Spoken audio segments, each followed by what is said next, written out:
El caso de Ted Bundy. Nosotros queremos creer que podemos identificar a las personas peligrosas, pero lo más aterrador de todo es que no podemos. Las personas no se dan cuenta que conviven con asesinos en potencia. Son palabras de uno de los asesinos en serie más letales de los Estados Unidos. Theodore Robert Cowell nació el 24 de noviembre de 1946 en Burlington, Estados Unidos. Eleanor Louise Cowell fue su madre, quien lo tuvo de muy pequeña. Por esta misma razón, se le hizo creer que ella era su hermana y que sus abuelos eran sus verdaderos padres. Su abuelo era violento y maltrataba a su abuela. Debido a esto, Ted creció en un entorno violento. En 1950, su madre decidió mudarse a Washington con él porque no soportaba aquellos maltratos. Luego de un año, Eleanor conoce a John Bundy, con quien se casa, y él mismo le da su apellido a Ted. Desde su infancia, él se mostraba con una personalidad extraña, ya que era tímido, muy infantil, poco sociable y retraído. Ted, a sus 15 años, se sentía por encima de la ley y ya era sospechoso de 2 robos domiciliarios. A diferencia de su niñez, su relación con las mujeres comenzó a cambiar. Ahora, él las espiaba por las noches en sus cuartos. Ted ya era sospechoso de un asesinato. En ese entonces, él repartía diarios, lo cual conoce una nena de 8 años, quien desaparece el 31 de agosto de 1961. Saltamos en el tiempo y llegamos al momento donde Ted Bundy se inscribe en la Universidad de Puget Sound para estudiar psicología, donde él nuevamente iba a cambiar su personalidad, siendo generoso y atractivo. En 1967 comienza su primer noviazgo con Stephanie Brooks, una compañera de la universidad. Luego de 2 años, Stephanie decide terminar con la relación, diciendo que Ted era muy inmaduro y que no estaba muy decidido de sí. Él se obsesiona con ella, llegando al momento de mandarle cartas todos los días, tratando de reconquistarla. En 1969, él comienza una relación con Elizabeth Koeffler, con quien duró 5 años, aunque mantenía contacto con su anterior relación. Luego de recibirse de psicólogo en 1973, él se inscribe en una universidad para estudiar Derecho. En enero de 1974, mientras Ted iba a la universidad, entró al cuarto de una de sus compañeras, Johnny Lenz, a quien golpeó con una barra de hierro en la cabeza e introdujo un palo de madera en su vagina. El cuerpo de Johnny fue encontrado el día siguiente en su cama con un charco de sangre. Él repitió este mismo procedimiento con Linda Ann Healy, pero esta vez el cuerpo lo hizo desaparecer. El modo operandi de Ted se basaba en perseguir y secuestrar a sus víctimas hasta sus casas. Allí las estrangulaba. Estos asesinatos los cometía durante la noche.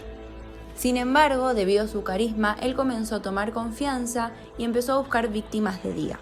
Lo que él hacía era fingir que su brazo estaba roto y pedía ayuda a las mujeres, quienes lo acompañaban hasta su auto y ahí él las atrapaba.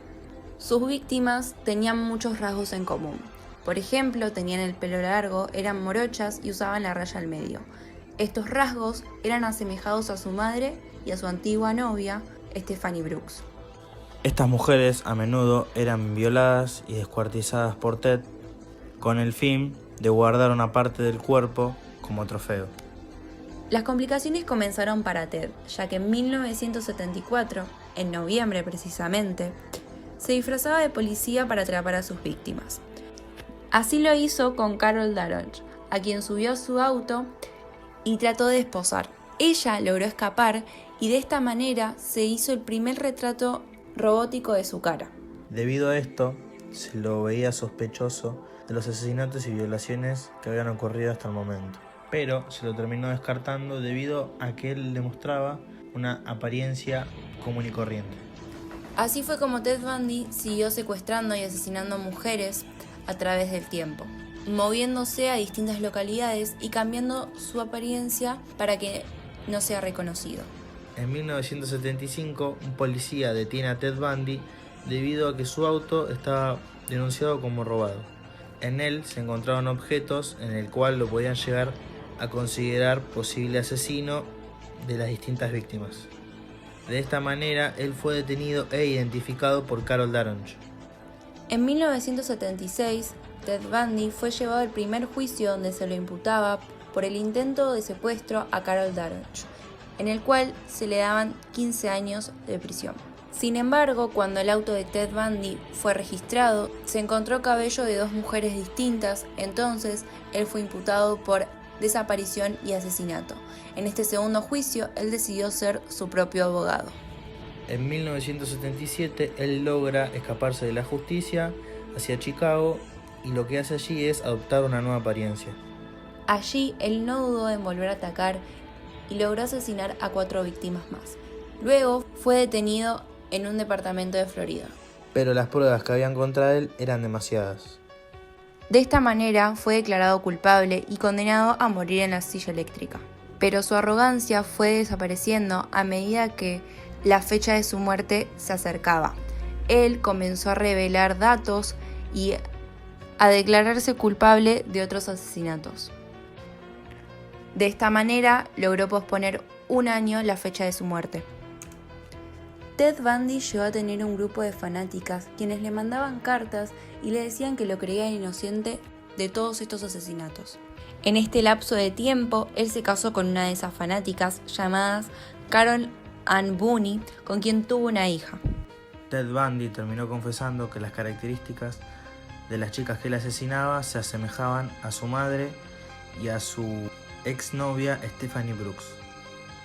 En total se cuentan que fueron 36 femicidios confirmados. Finalmente, él fue ejecutado el 24 de enero de 1989 y más de 500 personas que esperaban afuera celebraron su muerte.